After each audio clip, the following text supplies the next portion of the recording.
The Oklahoma Sooners are off to a great start to the 2025 season, but there's still room to improve.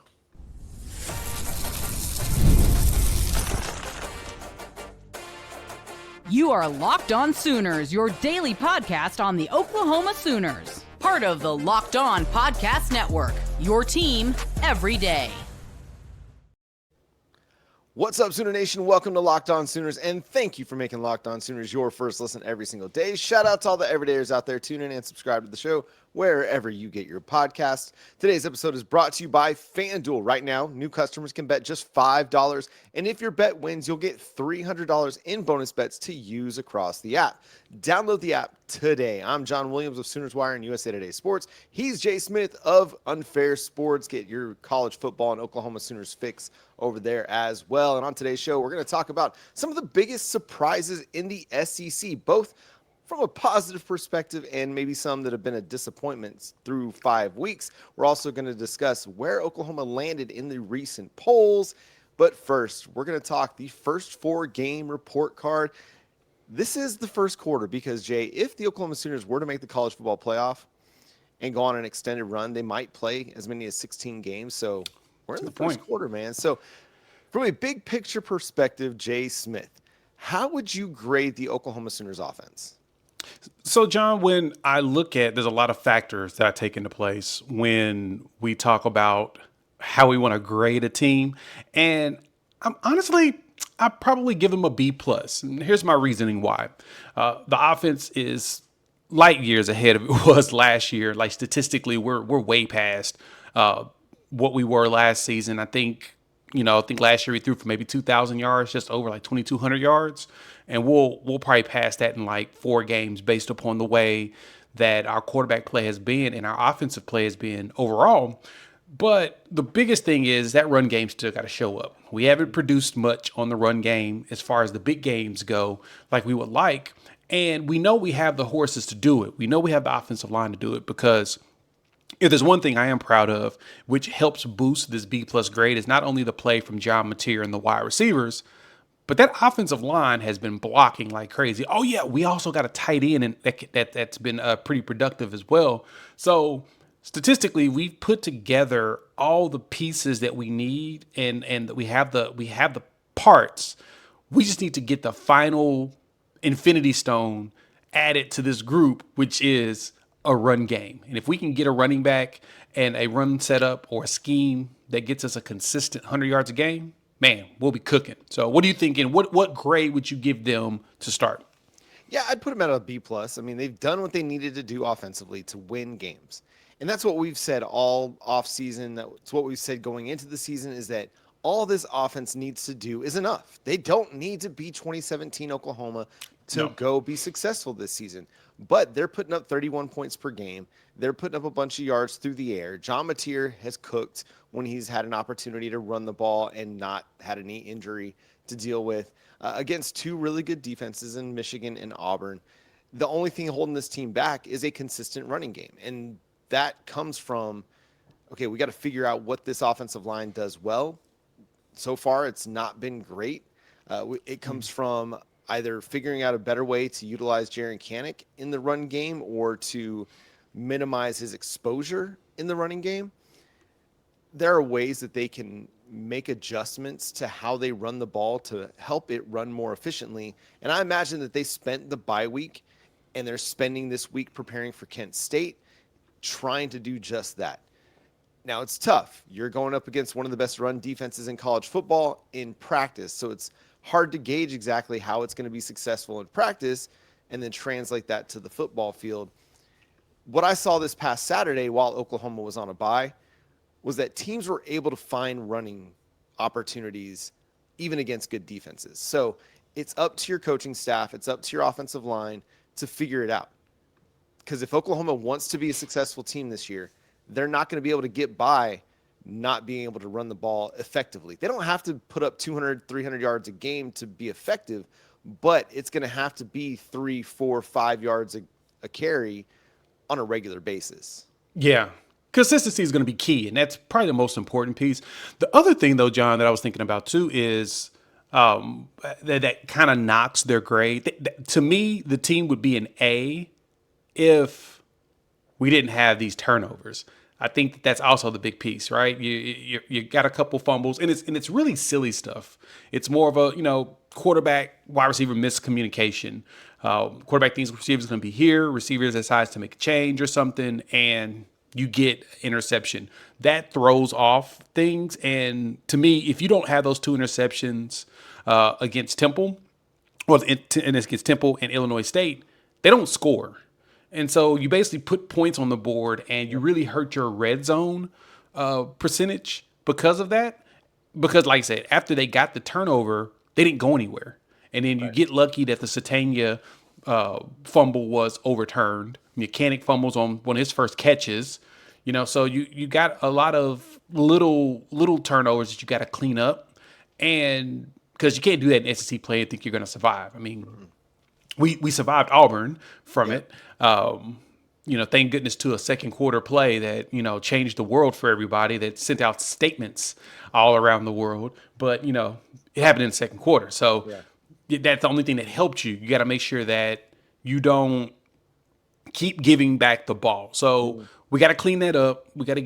You're going to have turnovers. That's not something you can avoid. But minimizing the ones where you make the mistake and where they just do a really good job of making a play, because you're going to have those tipped errant balls flying random places. So to me, like I said, B+ is what I can give because I love what John Mateer's given us.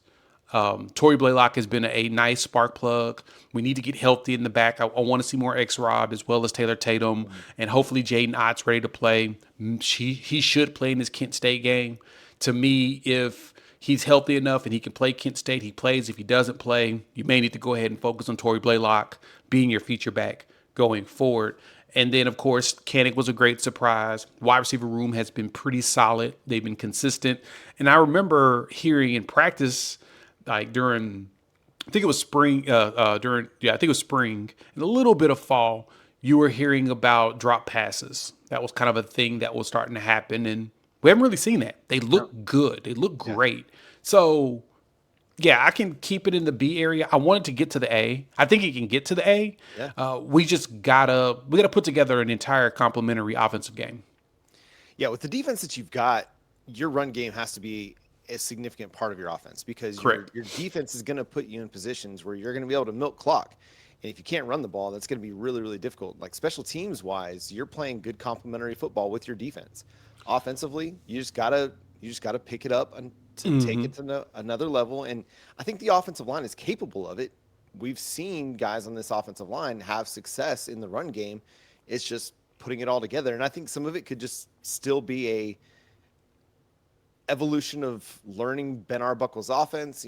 Some of the concentration drops or the miscommunications on the interceptions could be some of that as well.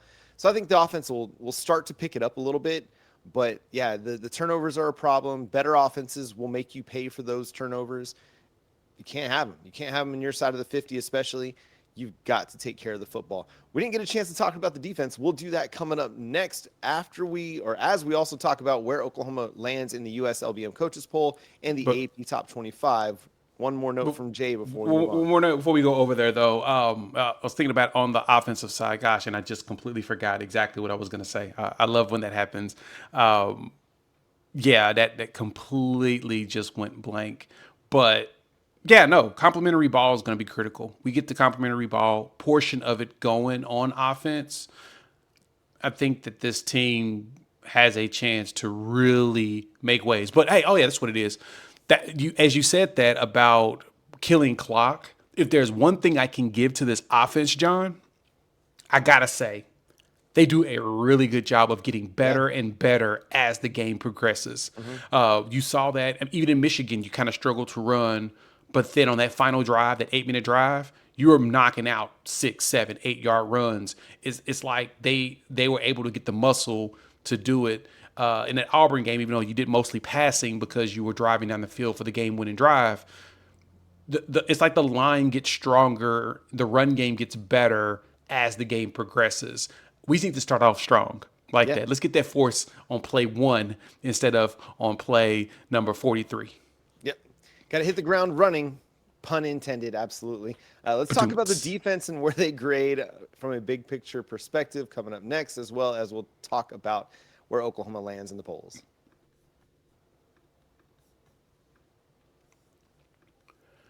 Caffeine just got a flavor upgrade. 5-hour energy shots deliver tasty caffeine in 17 bold flavors.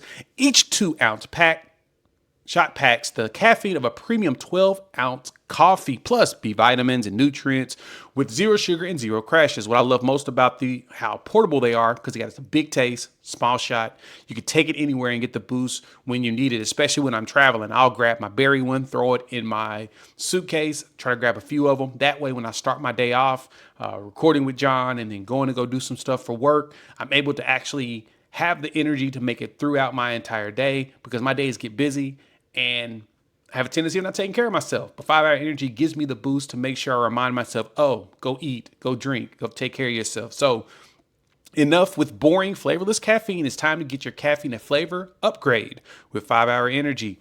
Get the favorites with you love, or be bold and try something new in store and online at 5hourenergy.com or Amazon today. Once again, thanks for making Locked On Sooners your first listen every single day. Shout out to all the everydayers out there tuning in and subscribe to the show wherever you get your podcasts. We're part of the Locked On Podcast Network, your team every day. So, Jay, defensively, how would you grade the Oklahoma Sooners? I'm gonna give the defense also a B plus. One of the better defenses in college football. If you look at the statistics, John, give you some numbers here. We are second nationally in total defense given up at 207.5 yards per game. Whomst among us would have believed Oklahoma would have ended up in this place after playing a team like Michigan, who we've seen put up some pretty absurd numbers on the offensive side of the ball when they're not playing Oklahoma. Same thing with Auburn, right? Auburn was putting up some numbers to start the season that everywhere else, but against Oklahoma, they were not able to do the numbers they like. Now, granted, Jackson Arnold was able to have himself a pretty solid game overall passing, because they exploited. Yeah, they exploited a young corner, which, smart. That is, you won't hear me knock them for it. That's a smart strategy. If you want to win a game, you find where you perceive weakness, and experience is a weakness sometimes. If you don't have it, it takes time to learn. But we know he's going to learn from that. But I digress. I mean, Michigan was averaging over 436 yards per game, and they didn't even crack 300 against us. So Oklahoma did what you're supposed to do in 2 games. That's big. So the defense, big time. I think biggest things we need to fix real quick: cornerback play needs to just get a little bit better upgrade. We need to keep the pass defense very, very stout, even though defensively on the pass game, John, we're still only giving up like just over 100 yards per game. So the numbers are still there. We just got to make sure that we get stronger and better in that capacity. So B plus, what are you thinking? Yeah, I would give him an A minus. I mean, so far so good. This is a team that has looked really good. Aside from some really nice contested catches from one of the best wide receivers in college football, I felt like the pass coverage was actually pretty good against Auburn. You didn't see guys running wide open. Now, did they get beat on some double moves? Yeah, they did. Oh, but yeah, real good. The quarterback wasn't able to take advantage of those. But there weren't like these gaping holes in zone coverage. There weren't these guys kind of just running free with nobody around them. No miscommunications, no coverage busts, none of that. It was just, I got beat on a double move, which is going to happen. And as you're developing your quarterback room, that's one area that you can continue to improve on. It's been pretty good, man. And you go back to the Michigan game, and a lot of the sacks between that game and against Auburn were coverage sacks. Jackson Arnold having to hold on to the ball because there's nowhere to go with it, or at least he doesn't trust where to go with it. Yeah. As we saw against Texas A&M, that's an issue for Jackson. But I feel like from front to back, I mean, the defensive tackle group, the defensive end group, they've been fantastic. The linebackers have been really, really good. The safeties have been really, really good. To me, it's an A-minus defense. Create some turnovers, and you'll push yourself into an A+. I mean, this is a team that's creating a lot of splash plays. They're creating a lot of tackles for loss, a lot of sacks. This has been a really, really good defense so far. You're going to face some tougher offenses down the road, but so far so good for me.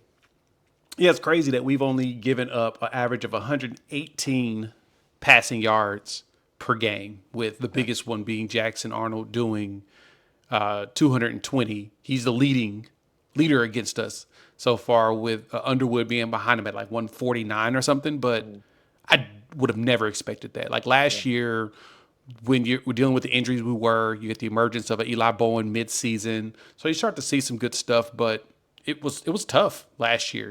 We just didn't have the corner play we needed, and I think we have it. Like I said, I'm not down on Cortland Guillory. It happens, right? But to go with that, John, you get the biggest thing to me, and the reason why I don't have him in an A system yet, is we ain't no turnovers, which is still wild to me that we've gone this far. Last year we had 6 sacks, 6 fumbles against Temple. Like we turned the ball over like crazy in the first 4 games last year. This year we can't buy one, but at the same time, it does feel like, as you mentioned, the best part about this defense is no one's just running around just wide open. Nobody's getting busted plays and actually executing on them. Yeah. We're getting beat on moves, but we're not going to beat on busted plays, which is, that means we're playing sound defense as a unit. It's just we got to make sure we don't let a double move get us like 4 times in a row. Yeah, so some of those big plays and that big passing yardage total for Jackson Arnold, like one of them was on a 46-yard completion to Cam Coleman, again, where he's making a nice contested catch. Yep. And so I think some of it is like when he dropped back to pass, if he didn't let loose right away, there was nothing. So anyway, I think, yes, you get the turnovers and you'll push yourself into an A+ range for this defense. And I think they're coming. I think eventually the ice will break on some of that. Yep. And they will start creating turnovers. One thing I love about what I'm seeing out of this defense is they're not trying to force it. They're not trying to punch the ball out instead of tackle a guy. They're not trying to, rip it away or strip it. How many times over the years have we seen this defense try to force a fumble and the guy's able to break like 4 or 5 more tackles and get down the field and pick up a 15-yard, 16-yard gain and convert a key third down, when they could have just tackled the dude and 4th down they punt. You know what I mean? So much pain. They're doing the fundamental things right. The opportunities are there. Billy Bowman, Kendall Daniels, you just got to catch the ball. So it's coming. On the polls, Jay, the Oklahoma Sooners are sitting in the top 10 in both the AP and the US LBM coaches poll. As we look at the AP poll here on the YouTube side of things, Oklahoma has moved up into the top 5 behind Ohio State at 1, Oregon, Miami, and Ole Miss. Ooh, does that feel high to you? I only asked that question because, does that feel high to you, John? I mean, the only thing that I could legitimately say for sure should be ahead of them is Texas A&M. Because Texas A&M, they're undefeated as well. They've got a big win over Notre Dame, who just beat the brakes off of Arkansas. Got the coach fired. Yeah. And they've looked up and down at times, but they looked good this past weekend against Auburn. They have a really good they have a defense that I think is trending in a positive direction. And then outside of that, that's about it. Penn State lost another, top 10 game. James Franklin, you cannot win a top 10 matchup. Indiana, okay, they've got the big win over Illinois, but how good is Illinois? I don't trust their win over USC, because how good is USC? Yeah. Texas, I don't know. I don't know what Texas is. And then Bama, they look great against Georgia, but then they've got that week 1 really weird blowout loss to Florida State. So I don't know what to make of them either. For Oklahoma, yeah, you're in a great position. Being a top 5 team with still a lot to prove is kind of an interesting place to be. Yeah, and then when you look at here with the coaches poll kind of upgrades you a little bit into you're still not as loved. They moved the Aggies into the top 5, so they're kind of looking at your theory as well, John, and it feels like they really believe in what Texas A&M is doing. And as you mentioned, Texas A&M beat a Notre Dame team in which, honestly, it kind of feels like these polls really benefit Notre Dame. Their 2 losses are against top 5 teams in the country, or top 8 teams in the country. So yeah, that this kind of justifies why they're ranked in the top 25 right now. And we always ask the question, two-loss team, should they be ranked? Meh. But we'll see what Notre Dame does go through the rest of the season because they're a talented squad, but I don't know. I do say that I am very happy that we are getting enough recognition. Even with John Mateer being hurt, they still moved us up a spot, 2 spots in the AP poll. They moved us 2 spots up in the coaches poll. And so you could tell that regardless, the media's like, nah, I think Oklahoma's a solid team. And especially with the way the news is coming fast and furious about John Mateer wanting to play as soon as possible. Yeah. But I think Kent State's going to really determine what things look like going into that Texas game. Yeah, I was interested to see that they didn't dock Oklahoma because Mateer is not available. Yeah, So that's a surprise. And I think that shows a lot of respect for Oklahoma's defense and Oklahoma's skill players. And hey, listen, you've put together a nice body of work through 4 games. You've earned your ranking, and maybe everybody expects Mateer will be back sooner rather than later. But a lot of respect. But to me, it doesn't matter because all you got to do is just keep winning. If you win, Just keep winning, baby. everything will take care of itself. All business, no breaks. Just go take care of business each week because you're going to have a lot of opportunities to do so. Biggest surprises in the SEC, biggest letdowns we'll discuss coming up next here on Locked On Sooners. One of the tools that help make a big difference for business owners is Quo, formerly Open Phone. It's the same great business phone system you've heard me talk about before, just with a new name. And here's why it matters. Every missed call is money left on the table. When every customer conversation counts, you need a phone system that keeps you connected 24/7. Quo is the #1 business phone system that streamlines customer communications. It works right through an app on your phone or computer, so no more carrying 2 phones and relying on a landline. So I love Quo because it's built an AI agent that is a game changer.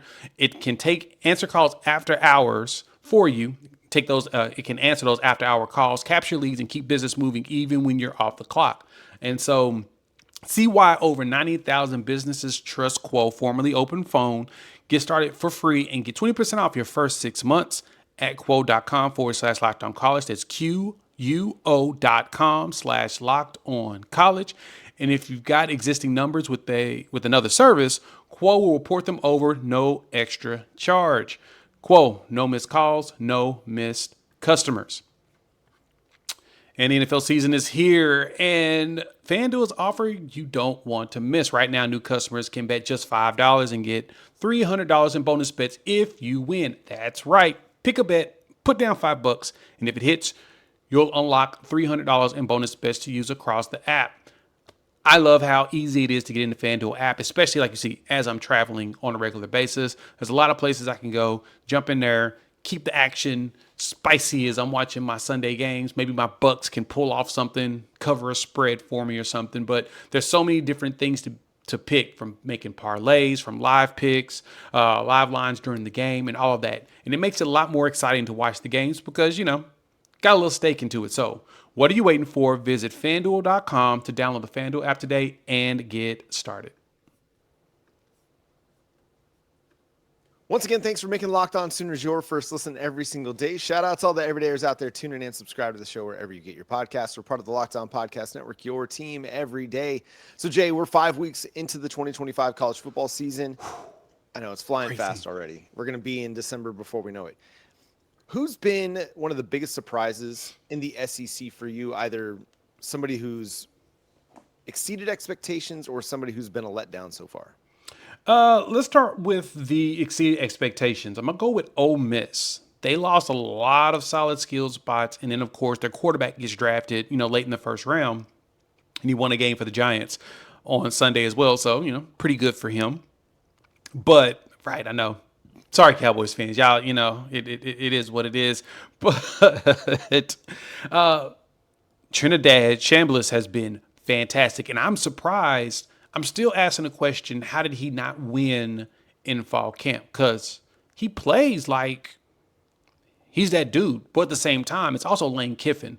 Lane Kiffin is the QB whisperer. I don't care what anybody says. Nobody else out there is whispering quarterbacks like he is, because these dudes are literally not afraid to throw the ball down the field. They like some schools, their biggest problem is just getting the quarterback to feel comfortable with letting it go. These dudes have been launching it since, and this dude came from Ferris State, and we're trying to figure out, okay, how did he fly under the radar? Didn't we get a linebacker from Ferris State like a couple years ago? Yeah. We did, Connor Neer, Yeah. and like, how did nobody see this Trinidad kid? Like, how did everybody? How was he so overlooked? Even though I saw a picture of him and Brian Kelly not too long ago when he was a little kid. But yeah, it's just funny that like they just keep getting relentless quarterbacks who's not afraid to put the ball in the air. I love it. I'm very impressed. Well, you remember the offseason joke about all the quarterbacks that Lane Kiffin was bringing in? Yeah, There he you had go. like 3 or 4. Yeah. He added a bunch of quarterbacks this offseason. And I think some of the Austin Simmons thing is I think he's a very talented quarterback, but also it comes down to how highly rated they were or how highly pursued they were, whatever promises might have been made. Some of that stuff will impact position battles. I know politics isn't something that fans want to hear about, but it's a reality. Politics plays into some of it. Same with draft status at the NFL level. If you're a first round draft pick and you're going up against a 5th-round draft pick and all things are equal, the teams are going to go with the first-round draft pick because there's more invested in that player succeeding than the 5th-round draft pick. I digress. Ole Miss has looked really, really good. They're 3-0 in SEC play. They're the only team, or they're one of just 2 teams that have played 3 games in conference, and they've won them all. So, and Trinidad's looked really, really good. I think he's somebody that should shoot up the Heisman leaderboards, if there are leaderboards, at this point in the season, because he's just played really, really well. He's played good ball, and that's going to be somebody that Oklahoma's going to have to contend with here in a few weeks. I think he's been a really good player. For me, it's Texas A&M. I think this is the opportunity for them to rewrite the Texas 8-4 narrative because they've looked really good so far at this point in the season. I think the defense is better than what we saw, that in that Notre Dame game where it was just this big time shootout and A&M's defense couldn't really stop anybody. They looked a lot better this past week against Auburn, if not for a weird random interception that got returned down inside the A&M 5. Maybe this Aggie defense doesn't allow a touchdown to Auburn at all. Yeah, I'm honestly kind of surprised that they did, but no, the Aggies they've been exactly what I expected Elko to do with them for a second year. Like the running joke right now, they're a quarterback away from being elite. And I think at some point Marcel Reed's gonna, he's gonna put it all together good enough to be able to get them some deep runs. My biggest question is how they're gonna handle the last of this schedule. But yeah, they've been also a very good one. The other one, like Vanderbilt's not a surprise to me. I told y'all at the beginning of the season I thought Vanderbilt was going to be good, and Diego Pavia just keeps proving me right every week over week. They find ways to put up numbers while their defense locks down late in games. Team that shocked me though, and Texas A&M play them next. Mississippi State, the Fighting Jeff Lebby's, the Fighting Cowbells. They're kicking butt, man. And I remember that game against Tennessee last week was so much fun to listen to. They're impressive. You can tell that they really are buying into what Lebby's selling them. And they're playing tough, man. They're playing tough ball. I am very impressed with them, and I would love to see them because I think them and Vanderbilt are probably almost past, if not right at their win totals for the season already. I think they are. Yeah, I want to say Mississippi State's was pretty low. It might have been like 3.5. I can't remember if it was 4. If it got as high as 4.5, I can't remember. But Let me look. About to pull it up now. I think they're definitely safe to hit the over, and so is Vandy. The other one that I'm intrigued by is Missouri. I don't know yet. Missouri is a team that has looked really, really good. I'm just not sure just how good they are. Ahmad Hardy's been awesome, but they're going to have some really tough challenges ahead with Alabama, with Texas A&M, with Oklahoma. Are they for real? We'll find out. Who has not met expectation? Who's been a letdown for you, Jay?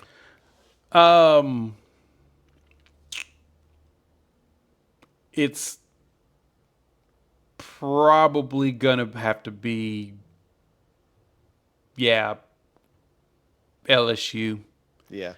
I thought they were just gonna dominate just about all the games this season.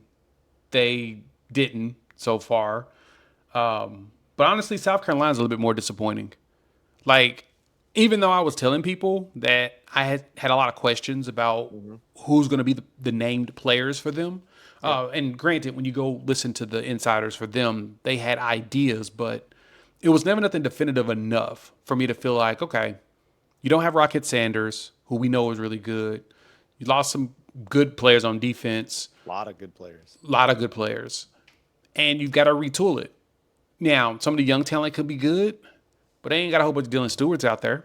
It's going to Right. take some time. It's okay for them to take a year to really blossom. Like next year, they could be a big problem. But yeah, I thought that they 3-2 is not where I thought they would start.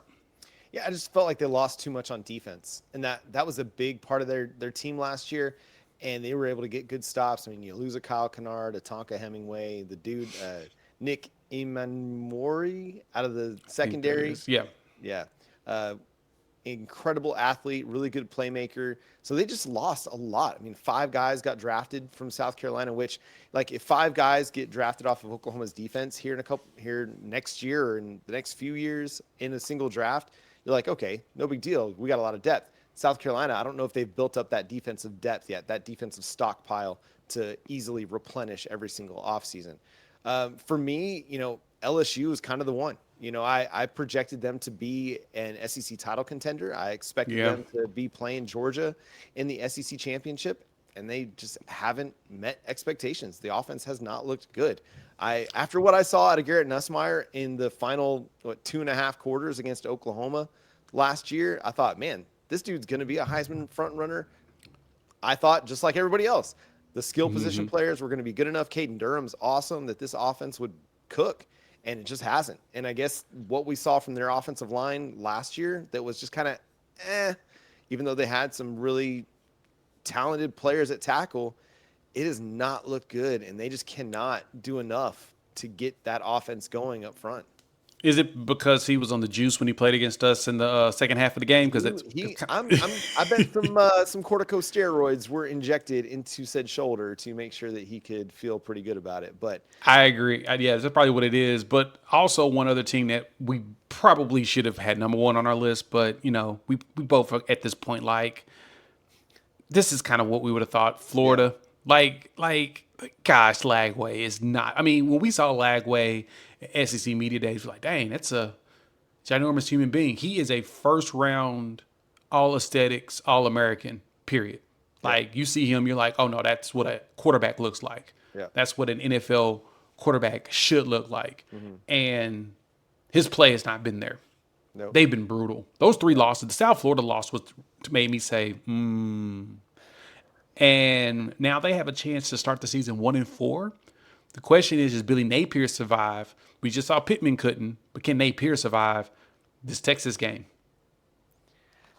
I think the mismanagement of DJ Lagway's injury situation is going to be something that's studied because he hasn't been healthy all offseason. I don't care what anybody said, and it's not provided him an opportunity to develop. He's not healthy right now. I mean, yes, our guy Brennan Olson has been saying that he's been in a walking boot. That's been a thing regularly.